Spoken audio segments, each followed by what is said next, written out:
સુરતમાં 15 ફેબ્રુઆરીથી હેલ્મેટ ફરજિયાત। તો સુરતથી આ સમાચાર મળી રહ્યા છે। સુરતમાં 15 ફેબ્રુઆરીથી હેલ્મેટ ફરજિયાત થશે।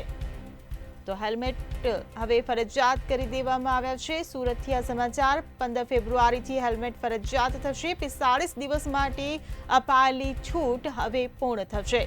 ત્યારે હેલ્મેટ વગરના વાહન ચાલકો પર કાર્યવાહી કરવામાં આવશે। तो पुलिस 40 स्पेशल टीम बनावीने कार्यवाही करशे।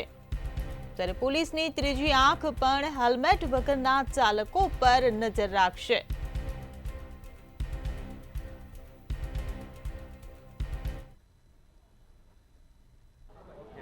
45 દિવસની આપેલી ધમકી ટ્રાફિકને લઈને હેલ્મેટને લઈને 15 ફેબ્રુઆરીએ પૂરી થઈ જશે।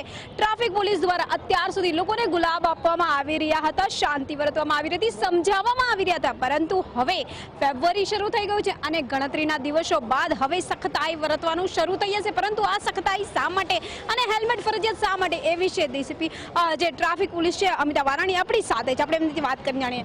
બેન, હવે 45 દિવસની સાયકલ પૂરી થઈ જશે, હવે કઈ રીતની કામગીરી?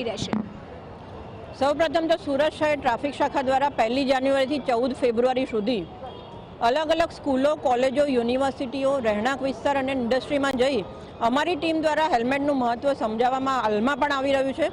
જેમાં વર્ષ 2024 દરમિયાન 49% એક્સિડન્ટ ટુ વ્હીલર વાહન ચાલકોના ફક્ત હેલ્મેટ ના પહેરવાના લીધે થયેલો છે, જે ખૂબ મોટો આંકડો છે। અને સુરત શહેર ટ્રાફિક શાખા હંમેશા લોકોના જીવન બચાવવા માટેના તમામ પ્રયત્નો હાથ ધરે છે અને ભવિષ્યમાં પણ ધરવામાં આવશે, જેથી લોકોની સુરક્ષા, અકસ્માતમાં ઘટાડો લાવવા માટે અને ક્યાંક ને ક્યાંક અમૂલ્ય માનવ જીવન બચાવી શકાય તે માટે સૌપ્રથમ અવેરનેસ કેમ્પેન 14મી ફેબ્રુઆરીથી પૂર્ણ થયા બાદ 15મી ફેબ્રુઆરીથી સુરત શહેર ટ્રાફિક શાખાના એવા જંકશનો આઈડેન્ટિફાઈ કરવામાં આવ્યા છે, એવા રોડ સ્ટ્રેચ આઈડેન્ટિફાઈ કરવામાં આવ્યા છે કે જ્યાં છેલ્લા 5 વર્ષમાં ઓવર સ્પીડિંગના લીધે અને હેલ્મેટ ના પહેરવાના કારણે લોકોના મૃત્યુ થયેલા છે।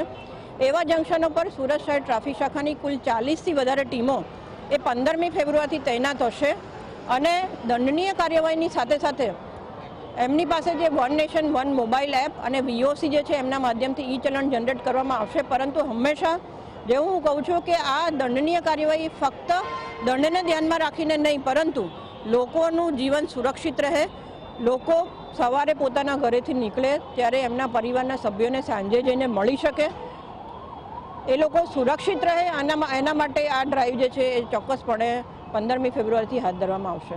બેન, જે વિદ્યાર્થી હોય છે, વિદ્યાર્થીની હોય છે, જે કોલેજ જતા હોય છે, તે તો માત્ર 16-17 વર્ષના હોય છે, 10th સ્ટેન્ડર્ડ 12th સ્ટેન્ડર્ડ, આવા વિદ્યાર્થીઓને પણ, આવા બાળકોને પણ વાલીઓ વાહનો આપી દેતા હોય છે। જે ગેરલેસ વાહનો અત્યારે હાલમાં જે સ્કૂલમાં જતા 16+ બાળકો હોય છે, એ ફક્ત ગેરલેસ વાહનો નહીં, પરંતુ જે બાળકો સાયકલથી સ્કૂલે જાય છે એમને પણ જ્યારે અમે સ્કૂલમાં જઈએ તો સાયકલ ઉપર પણ હેલ્મેટ પહેરવું આવશ્યક જરૂર છે, એટલા માટે કે જ્યારે પણ કોઈ પણ રસ્તામાં અકસ્માત થાય તો સાયકલની સાથે જો એમણે હેલ્મેટ પહેર્યું હશે તો બાળકોના જીવ બચાવી શકાશે। તો આ કેમ્પેન એ શાળાઓમાં બાળકો અને જે ટીનેજર્સ છે એમના મારફતે આપણે અમલીકરણ કરાવી શકીએ તે માટે શિક્ષણ વિભાગ અને દરેક સ્કૂલના પ્રિન્સિપલોની ટૂંક સમયમાં જ એક મિટિંગ પણ કરવામાં આવશે અને શિક્ષણ વિભાગ સાથે સંકલનમાં રહી અને શાળાઓમાં પણ આ હેલ્મેટનું અમલીકરણ થાય તેવું અમે ચોક્કસ સુનિશ્ચિત કરીશું। બેન, ખાસ કરીને કયા મુખ્ય જે રોડ હશે એને ટાર્ગેટ કરવામાં આવશે અને ખાસ કરીને ખાલી CCTVથી આ રીતે એ લોકોને દંડિત કરવામાં આવશે કે પછી જાહેર રોડની ઉપર પણ એમને આ રીતે એમની ભૂલનું ભાન કરવામાં આવશે? કોઈ પણ ટ્રાફિકના નિયમો એ જ્યારે પણ ફોર્મેશન કરવામાં આવ્યા છે તો હંમેશા લોકોની સુરક્ષા માટે જ બનાવવામાં આવ્યા છે।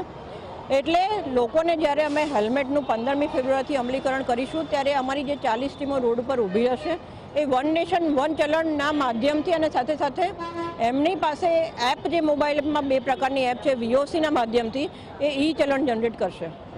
એટલે હવે સુરતીઓ ચેતી જજો, કારણ કે વન નેશન વન ચલણના માધ્યમથી ટ્રાફિક પોલીસ તો હવે તૈયાર જ બેઠી છે। જો 15 ફેબ્રુઆરીથી હેલ્મેટ નહીં પહેરશો તો ચોક્કસથી દંડાશો તો ખરી, પરંતુ ક્યાંક ને ક્યાંક 45 દિવસની આ જે સાયકલ છે, જે ગાંધીજીના માર્ગે કહો કે પછી શાંતિથી કહો, સુરત પોલીસ દ્વારા લોકોને ગુલાબ આપીને સમજાવવામાં આવી હતી, પણ હવે કડકાઈ વર્તવાનું શરૂ થઈ જશે।